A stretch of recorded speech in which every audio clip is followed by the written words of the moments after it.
Hello friends, welcome to Anita Patel maths channel. मित्रों, ધોરણ 11 में વિધેયોનો પરિચય મેળવ્યો હતો, જેવા કે બહુપદીય વિધેય, અચળ વિધેય, ચિહ્ન વિધેય, લઘુગુણકીય વિધેય, ઘાતાંકીય વિધેય, સમમેય વિધેય, ત્રિકોણમિતીય વિધેયો, પૂર્ણાંક ભાગ વિધેય, મહત્તમ પૂર્ણાંક ભાગ વિધેય અને ન્યૂનતમ પૂર્ણાંક ભાગ વિધેય વગેરે ઉપરાંત આપણે આ વર્ષે ચેપ્ટર 2 માં ત્રિકોણમિતીય પ્રતિવિધેયોનો અભ્યાસ કર્યો। તો આ તમામની સ્પષ્ટ સમજ હોવી જરૂરી છે। આપણે આ પ્રકરણમાં સાતત્ય, કન્ટિન્યુટી, વિકલનીયતા, ડિફરન્શિએબિલિટી તથા તેમની વચ્ચેના સંબંધોનો અભ્યાસ કરીશું। વળી ત્રિકોણમિતીય પ્રતિવિધેયોની સમજ સ્પષ્ટ કરવા માટે ડિસ્ક્રિપ્શન બોક્સમાંથી લિંક મેળવીને ચેપ્ટર 2નું રિવિઝન કરી લેજો। સાથે મિત્રો, ચેનલને સબસ્ક્રાઈબ, શેર અને લાઈક કરવાનું તો ફ્રીમાં જ છે ને। તો દોસ્તો, સાથે તમને ફ્રીમાં મળશે ફૂલ સિલેબસ। આપણે ત્રિકોણમિતીય પ્રતિવિધેયના વિકલનનો પણ અભ્યાસ કરીશું। પ્રથમ શરૂ કરીશું સાતત્યની સંકલ્પના કેટલાક ઉદાહરણો લઈને। ચેપ્ટર 5 સાતત્ય અને વિકલનીયતા। સાતત્યની સંકલ્પના સમજવા માટે કેટલાક અહીં ગ્રાફ દોરેલા છે। આલેખો પરથી સમજ સ્પષ્ટ કરીએ। એમાં પહેલા લઈએ ઉદાહરણ 1। ધારો કે મોડ્યુલસ ફંક્શન લઈએ fx બરાબર mod x belongs to r માનાંક વિધેય। મિત્રો, આપણને ખબર છે કે માનાંક વિધેયની વ્યાખ્યા બે ભાગમાં વહેંચાયેલી છે। fx ઇક્વલ ટુ x જો x greater than or equal to 0 હોય તો, અને fx equal to minus x જો x લેસ ધેન 0 હોય તો। માનાંક વિધેયનો આલેખ આપણે ધોરણ 11 માં સમજ્યા હતા, ફરીથી જોઈ લઈશું। x ધન હોય તો fx ઇક્વલ ટુ x એટલે કે 1 મૂકીએ તો 1નો માન 1 આવશે। 1નો માનાંકની કિંમત 1 આવશે। 1.5 માટે પણ 1.5, 2 માટે 2। મિત્રો, આ રીતે આ તરફ એક કિરણ મળશે। હવે ઋણ કિંમત લઈએ તો -1નો માનાંક માઇનસ ઇન્ટુ -1 એટલે +1 થશે। -1નો માનાંકની કિંમત +1 થશે। -1.5 લઈએ x તરીકે તો માઇનસ ઇન્ટુ -1.5 એટલે +1.5 થશે। -1.5 માટે +1.5, એ જ રીતે -2 માટે +2। તો મિત્રો, આ તરફ પણ બીજું કિરણ મળશે। હવે મિત્રો, x ઇક્વલ ટુ 0ની વાત કરીએ। x ઇક્વલ ટુ 0 માટે fx ઇક્વલ ટુ x એટલે કે 0 માટે 0 મળશે। 0 કિંમત લઈશું તો fxની કિંમત 0 મળશે। તો અહીં આ પોઈન્ટ પણ આલેખમાં આવશે। એનો મતલબ 0 આગળથી આલેખના બે ભાગ પડે છે, એટલે કે આપણે કહી શકીશું માનાંક વિધેયનો આલેખ બે કિરણોનો યોગગણ છે। હવે મિત્રો, સ્પષ્ટ કરીએ કે અહીં આ જે વિધેય આપણને આપ્યું છે એ કઈ કિંમત આગળથી બ્રેક થાય છે, એટલે કે બે અલગ અલગ ભાગમાં કઈ કિંમત આગળથી વહેંચાયેલું છે। તો સ્પષ્ટ છે કે 0 આગળથી એના બે ભાગ થાય છે। એટલે મિત્રો, સાતત્યની સમજ સ્પષ્ટ કરવા માટે આપણે x ઇક્વલ ટુ 0 આગળ ચકાસણી કરીશું। ધારો કે x belongs to 0 belongs to r। હવે આપણે 0 માટે લક્ષ ચેપ્ટર આપણે શીખી ગયા ધોરણ 11 માં। તો લિમિટ x ટેન્સ ટુ 0। હવે અહીં બે વિભાગ આવે। લક્ષની સંકલ્પના સમજ્યા છો, એમાં જમણી બાજુનું લક્ષ અને ડાબી બાજુનું લક્ષ। તો મિત્રો, અહીં xની કિંમત 0થી મોટી લઈને 0ની નજીક જાય ત્યારે fxની કિંમત કોની નજીક જાય છે તે ચકાસીશું આલેખ પરથી। xની કિંમત 0થી મોટી એટલે આ તરફ, 0થી મોટી લઈને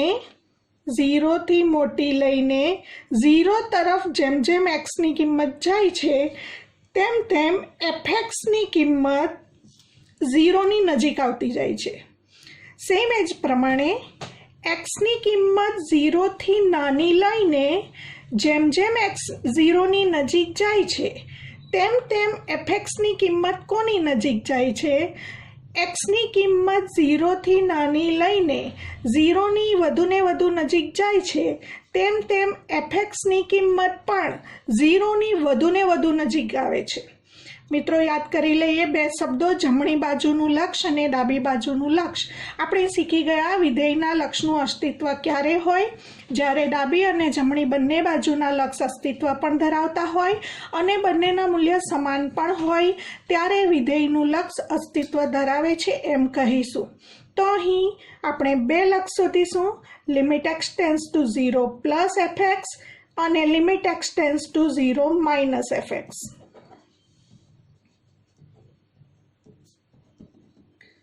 હવે જમણી બાજુનું લક્ષ એટલે 0 થી x greater than 0. x greater than 0 હોય ત્યારે એફએક્સની કિંમત કોની નજીક આવે છે? 0ની નજીક આવે છે. અહીં જોઈશું limit x tends to 0 plus. હવે x ગ્રેટર ધેન 0 હોય ત્યારે f x equal to x. x greater than 0 હોય ત્યારે એફએક્સ ઇક્વલ ટુ x. હવે આમાં x ટેન્સ ટુ 0 મૂકીએ તો આપણને મળશે 0 અને આલેખમાં સ્પષ્ટ દેખાય છે એફએક્સની કિંમત 0ની વધુને વધુ નજીક આવે છે. એ જ પ્રમાણે ડાબી બાજુનું લક્ષ x લેસ ધેન 0 હોય ત્યારે એફએક્સ લેવાનું છે minus x. F x equal to minus x. X tending to 0 મૂકતા એટલે કે 0. હવે અહીં f ઓફ 0 શોધીએ. 0 હોય ત્યારે x ઇક્વલ ટુ 0 હોય ત્યારે f ઓફ 0 ઇક્વલ ટુ 0. તો આપણને અહીં મળે છે જમણી બાજુનું લક્ષ ઇક્વલ ટુ ડાબી બાજુનું લક્ષ ઇક્વલ ટુ f ઓફ 0. માટે f A x equal to 0 આગળ સતત છે એમ કહીશું. હવે મિત્રો આલેખ પરથી પણ સ્પષ્ટ છે કે અહીં એક્સની કિંમત 0 કરતાં મોટી લઈએ તો પણ એફએક્સ શૂન્યની નજીક જાય છે. એક્સની કિંમત 0 કરતાં નાની લઈએ તો પણ એફએક્સની કિંમત 0ની નજીક જાય છે અને એક્સ ઇક્વલ ટુ 0 લેવાથી પણ એફ ઓફ 0 0 મળે છે. તો મિત્રો આપણે કહી શકીશું એફ વિધેય માનાંક વિધેય માટે FX A x equal to 0 આગળ સતત છે. તો સાતત્યની સંકલ્પના સમજવા માટે આપણે ડાબી બાજુનું લક્ષ, જમણી બાજુનું લક્ષ અને તે પોઈન્ટ આગળ આપણે અહીં 0 લીધું છે તો તે બિંદુ આગળ વિધેયની કિંમત આ ત્રણેયનું અસ્તિત્વ પણ હોવું જોઈએ અને ત્રણેયના મૂલ્ય સમાન હોય તો આપણે કહી શકીશું કે આપેલ વિધેય f એ તે બિંદુ આગળ સતત છે. બીજું એક ઉદાહરણ જોઈશું મિત્રો. ઉદાહરણ નંબર 2માં લીધું છે fx equal to x plus 3 જ્યાં x less than 1. fx equal to minus x plus 3 જ્યાં x greater than or equal to 1. xની કિંમત 1 કરતાં નાની લઈએ તો ધારો કે 0 મૂકીએ તો 0 પ્લસ 3 આપણને મળશે 3. 0.5 મૂકીએ તો 3.5 મળશે. તો xની કિંમત 1 કરતાં નાની લેવાથી એક્સની કિંમત 1 કરતાં નાની લઈએ તેમ તેમ એફએક્સનો આલેખ આપણને આ રીતે મળે છે. તમે સ્પષ્ટ જોઈ શકશો અહીં એક્સની કિંમત 1 કરતાં નાની મૂકીએ ધારો કે 0 મૂકવાથી 3 મળે છે. 0 મૂકવાથી 3 મળે છે. -1 મૂકો તો -1 પ્લસ 3 એટલે 2 મળશે. -1 સાથે 2 મળશે. -2 મૂકો તો -2 પ્લસ 3 ઇક્વલ ટુ 1 મળશે. આ પ્રમાણે -3 મૂકવાથી -3 પ્લસ 3 0 મળશે. તો મિત્રો આ રીતે રેખા મળશે આપણને. હવે એક્સની કિંમત 1 કરતાં મોટી મૂકીશું अथवा 1 मूकीशुं। पहला 1 मूकीशुं कारण के अहीं x = 1 आगळथी कंडीशन ब्रेक थाय छे, तो आपणे 1 मूकीशुं तो -1 + 3 2 मळशे। 1 ने संगत 2 मळशे। अहीं 1 करता मोटी 2 किंमत मूकीए तो -2 + 3 1 मळशे। 2 ने संगत 1 मळशे। 3 मूकीशुं -3 + 3 0 मळशे। 3 ने संगत 0 मळशे। तो અહીંથી આ પ્રમાણે આલેખ બીજી એક રેખા મળશે। તો મિત્રો અહીં સ્પષ્ટ દેખાય છે કે આ આલેખ એક જગ્યાએથી બ્રેક થાય છે। તો આ આલેખ બ્રેક થાય છે તો અહીં આપણે સંકલ્પના લક્ષ શોધીને મેળવીએ, ખ્યાલ આવશે સ્પષ્ટ। કઈ કિંમત આગળથી વિધેય બ્રેક થાય છે? 1 આગળથી। તો અહીં આપણે x = 1 આગળ સાતત્ય ચકાસીશું। એને માટે આપણે જમણી અને ડાબી બાજુનું લક્ષ મેળવીશું। Limit x → 1 + fx, limit x → 1 plus એટલે કે x > 1 માટે વિધેય કયું આપેલ છે? -x + 3। એમાં x → 1 મૂકતા -1 + 3 આપણને મળશે। જમણી બાજુનું લક્ષ 2 મળશે। ડાબી બાજુનું લક્ષ મેળવીશું। લિમિટ x → 1 - fx = એટલે કે x < 1। મિત્રો લક્ષનો કન્સેપ્ટ તમને ખ્યાલ છે। x → 1 માઇનસનો મતલબ x ની કિંમત 1 થી નાની રહીને 1 ની વધુ ને વધુ નજીક જાય છે। લિમિટ x → 1 - હવે x < 1 માટે fx આપેલ છે x + 3। લિમિટ મૂકી દઈશું 1 1 + 3 = 4। હવે મિત્રો જમણી બાજુનું લક્ષ મળે છે 2, ડાબી બાજુનું લક્ષ મળે છે 4। બંને લક્ષ સમાન નથી માટે f(1) પણ શોધવાની જરૂર નથી। આપણે કહી શકીશું કે આ fx આપેલ વિધેય f એ x = 1 આગળ સતત નથી। કારણ આપીશું limit x → 1 + fx is not equal to limit x → 1 - fx હોવાથી આપેલ વિધેય fx એ x = 1 આગળ સતત નથી એવું આપણે કહી શકીશું। મિત્રો અહીં f1 પણ ચેક કરવું હોય તો કરી શકીએ। f(1) 1 મૂકીશું। x = 1 માટે વિધેય જે હોય એમાં કિંમત મૂકવાની। -1 + 3 2। તો અહીં ભલે જમણી બાજુનું લક્ષ અને f(1) સમાન છે પરંતુ આ અલગ હોવાથી આ ત્રણેયના અસ્તિત્વ હોવા જોઈએ અને આ ત્રણેય સમાન હોય તો જ વિધેય f તે બિંદુ આગળ સતત છે તેમ કહેવાશે। તો મિત્રો અહીં સ્પષ્ટ ખબર પડે છે આલેખ ઉપરથી કે આ આલેખ દોરવા માટે સમતલના કાગળ ઉપર પેન ઉઠાવ્યા વગર આલેખ નથી દોરી શકાતો। તમારે આ આલેખ દોરવા માટે અહીંથી બ્રેક કરવું પડે છે। પેન ઉઠાવીને પછી આલેખ દોરાશે માટે આ આલેખ સતત નથી, આ વિધેય સતત નથી એવું કહીશું। જ્યારે આગળના આલેખમાં આપણે પેન ઉઠાવ્યા વગર આલેખ દોરી શકીએ છીએ માટે આ વિધેય સતત વિધેયનું ઉદાહરણ છે એવું સ્પષ્ટ થાય છે। પરંતુ મિત્રો ધારો કે અહીં x = 0 ન આપેલ હોય, આ વાત સ્પષ્ટ સમજી લઈશું। ધારો કે અહીં 2 વિભાગ આ જ પ્રમાણે આપેલ છે, માત્ર અહીં = નથી આપેલ, તો આપણે ડાબી અને જમણી બાજુનું લક્ષ તો આ પ્રમાણે મેળવી શકીશું। પરંતુ x = 0 ન આપ્યું હોય તો f(0) શોધી ન શકાય કારણ કે x = 0 ની કિંમત 0 આગળ વિધેય વ્યાખ્યાયિત જ નથી, એટલે કે 0 fના પ્રદેશમાં જ નથી। તો મિત્રો આલેખમાં આ બિંદુ નહીં આવશે, એટલે કે આ બિંદુ આગળ આપણે પોલું રાઉન્ડ કરીશું। તો પ્રશ્નાર્થ એ થશે કે હવે વિધેય સતત છે કે અસતત?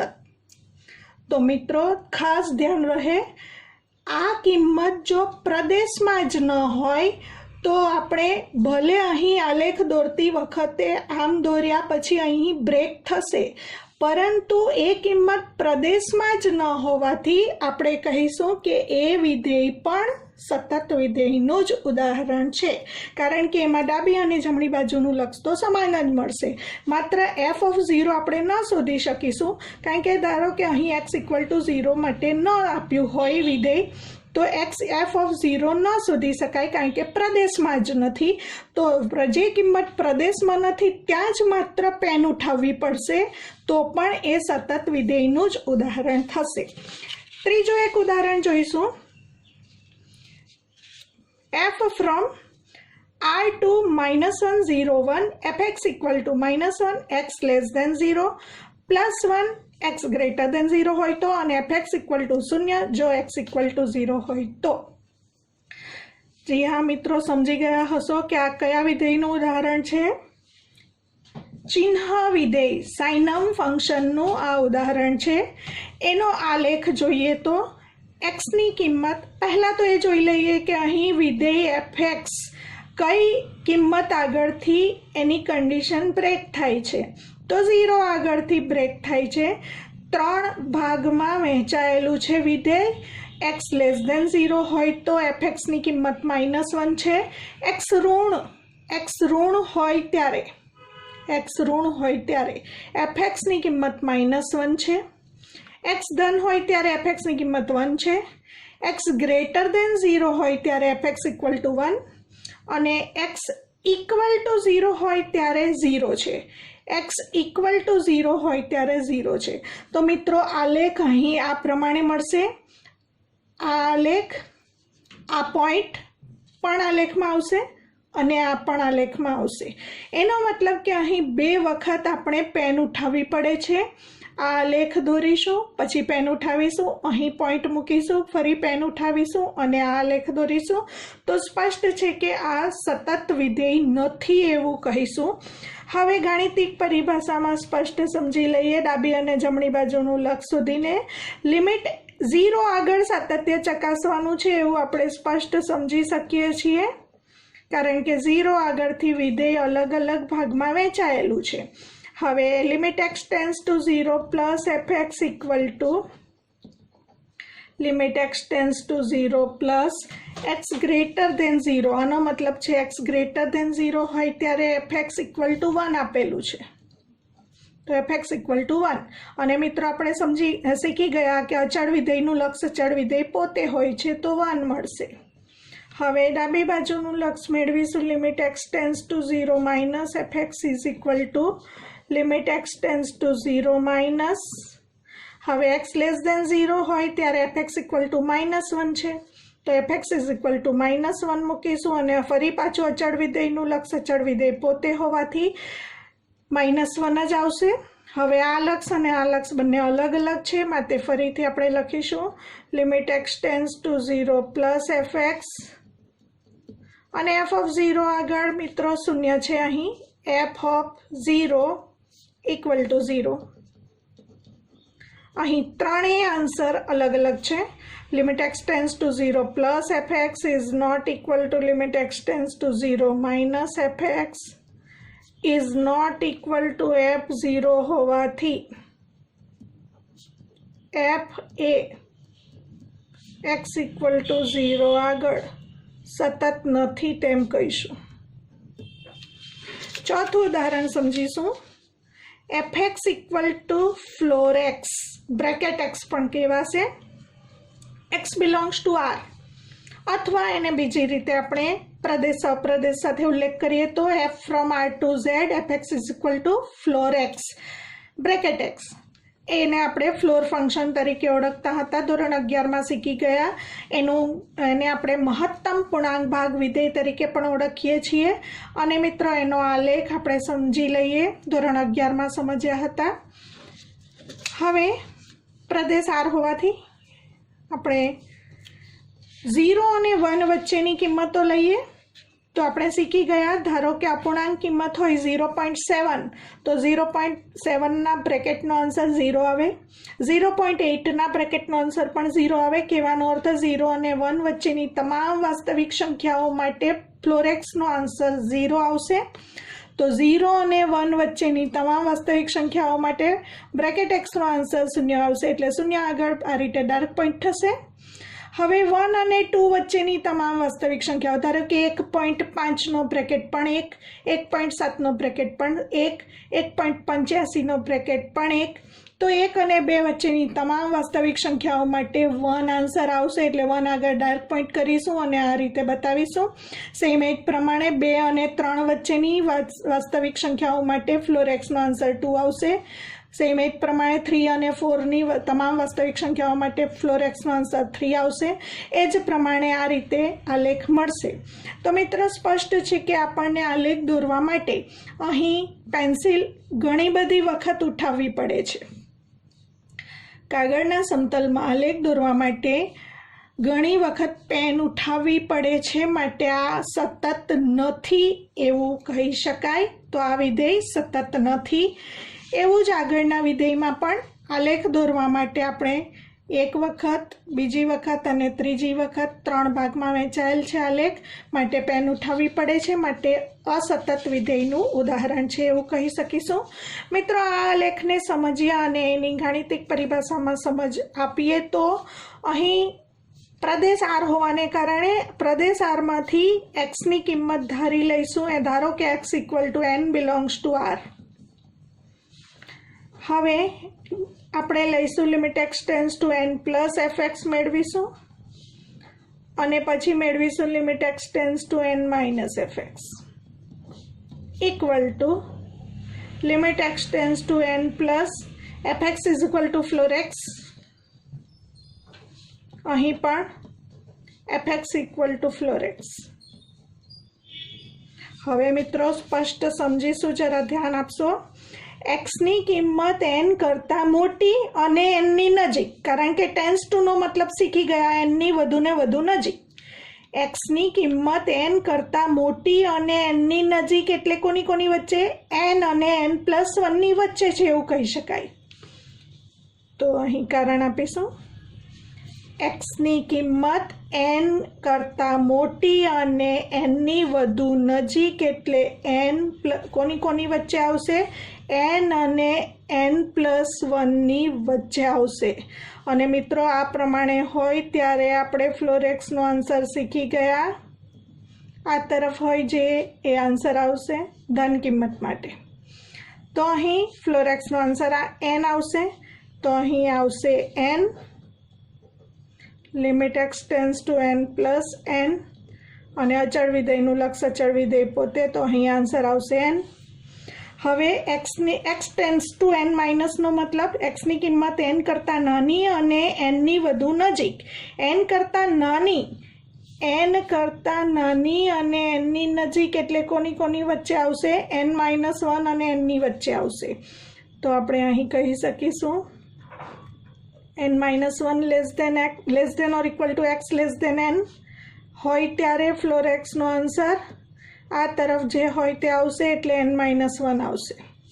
તો અહીં limit x tends two n-1 અચળ વિધેયનું લક્ષ અચળ વિધેય પોતે।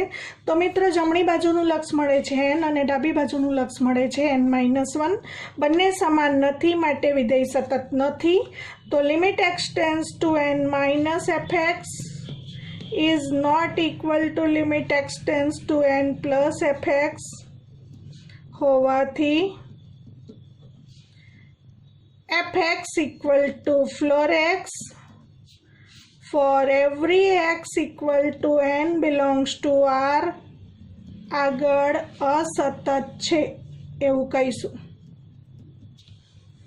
હવે છેલ્લું ઉદાહરણ f from r to r fx is equal to 2x plus 3। મિત્રો સુરેખ વિધેય છે અને બીજી રીતે કહી શકીએ તો બહુપદીય વિધેય છે। મિત્રો બહુપદીય વિધેય આરમાં સતત છે, તો આપણે પછી એની સાબિતી પાછળ જોઈશું। તો યાદ રાખીશું, જ્યારે બહુપદીય વિધેય આવે ત્યારે આરમાં સતત આવશે।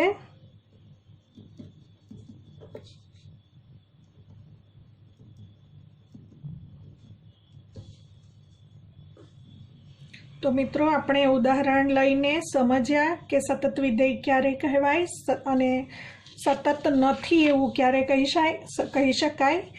તો ગાણિતિક પરિભાષામાં વ્યાખ્યા જોઈશું. સતત વિધેય કોને કહેવાય? ધારો કે f એ વાસ્તવિક સંખ્યાના કોઈ ઉપગણ પર વ્યાખ્યાયિત વાસ્તવિક વિધેય છે અને c એ fના પ્રદેશનું કોઈ બિંદુ છે. જો limit x tends to c fx equal two f of c હોય તો f એ c આગળ સતત છે તેમ કહેવાય. હવે મિત્રો આપણે શીખી ગયા કે limit x tends to c fxનું અસ્તિત્વ ક્યારે હોય? જ્યારે જમણી અને ડાબી બાજુનું લક્ષ અસ્તિત્વ ધરાવતું હોય અને બંને સમાન હોય ત્યારે હોય. એનો અર્થ સ્પષ્ટ થશે કે limit x tends to c plus fx અને limit x tends to c minus fxના અસ્તિત્વ હોવા જોઈએ, સમાન હોવા જોઈએ અને એની સાથે f ઓફ c પણ સમાન હોવું જોઈએ. તો f એ c આગળ સતત છે તેમ કહેવાય અને c એ fના ડોમેઇનમાંથી એટલે કે પ્રદેશમાંથી લેવાનું છે કોઈ પણ બિંદુ. તો આપણે સ્પષ્ટ કરી શકીશું કે જમણી બાજુનું લક્ષ, ડાબી બાજુનું લક્ષ અને તે બિંદુ આગળ એટલે કે x બરાબર c આગળ વિધેયના મૂલ્યનું અસ્તિત્વ પણ હોય અને ત્રણેયના મૂલ્યો જમણી બાજુનું લક્ષ, ડાબી બાજુનું લક્ષ અને x ઇક્વલ ટુ c આગળ વિધેયનું મૂલ્ય ત્રણેય સમાન હોય તો વિધેય x એ c આગળ સતત છે તેમ કહેવાય. એટલે કે આપણે આ જ રીતે ફરી પાછી વ્યાખ્યા સ્પષ્ટ કરી શકીએ. ધારો કે f એ વાસ્તવિક સંખ્યાના કોઈ ઉપગણ પર વ્યાખ્યાયિત વાસ્તવિક વિધેય છે અને c એ fના પ્રદેશનું કોઈ બિંદુ છે એટલે કે આપણે લખી શકીએ કે c belongs to domain of f. જો જમણી બાજુનું લક્ષ એટલે કે જો limit x tends to c plus fx, limit x tends to c minus fx તથા f ઓફ c ના અસ્તિત્વ હોય તથા ત્રણેય સમાન હોય એટલે કે limit x tends to c plus fx equal to limit x tends to c minus fx equal to f of c હોય તો f A x equal to c આગળ સતત છે તેમ કહેવાય.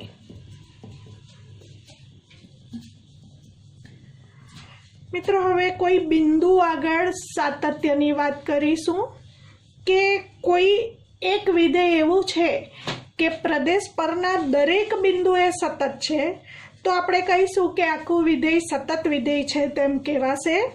તો વ્યાખ્યા આપીશું. જો વિધેય f, આ મિત્રો સમજવાની છે વાત, જો વિધેય f તેના પ્રદેશ પરના દરેક બિંદુએ સતત હોય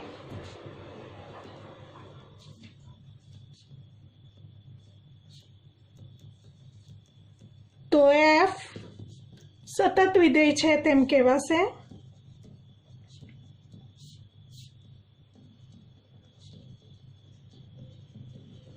હવે મિત્રો સાથે ગુજકેટ અને જેવી કોમ્પિટિટિવ એક્ઝામ માટે બે નોટ યાદ કરી લઈએ. આપણે યાદ રાખીશું કે જો f એ માત્ર કોઈ વખત એવું બનશે કે f એ કોઈ એક જ બિંદુ આગળ વ્યાખ્યાયિત વિધેય હોય, કોઈ એક જ બિંદુ આગળ વ્યાખ્યાયિત હોય અને તે બિંદુએ જો સતત હોય તો વિધેય f એ સતત છે તેમ કહેવાશે. એટલે કે fનો પ્રદેશ એકાકી ગણ હોય તો પણ f સતત વિધેય કહેવાશે, કારણ કે f વિધેય માત્ર અને માત્ર એક જ બિંદુ આગળ વ્યાખ્યાયિત હોય. તો લખીશું જો f એ માત્ર એક જ બિંદુએ વ્યાખ્યાયિત હોય તથા તે બિંદુ આગળ સતત હોય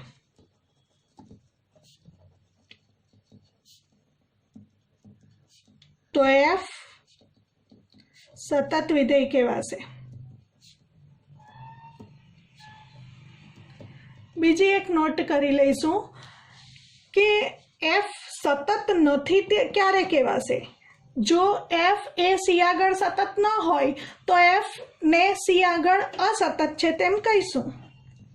જો f એ c આગળ સતત ન હોય તો f એ c આગળ અસતત છે તેમ કહેવાય।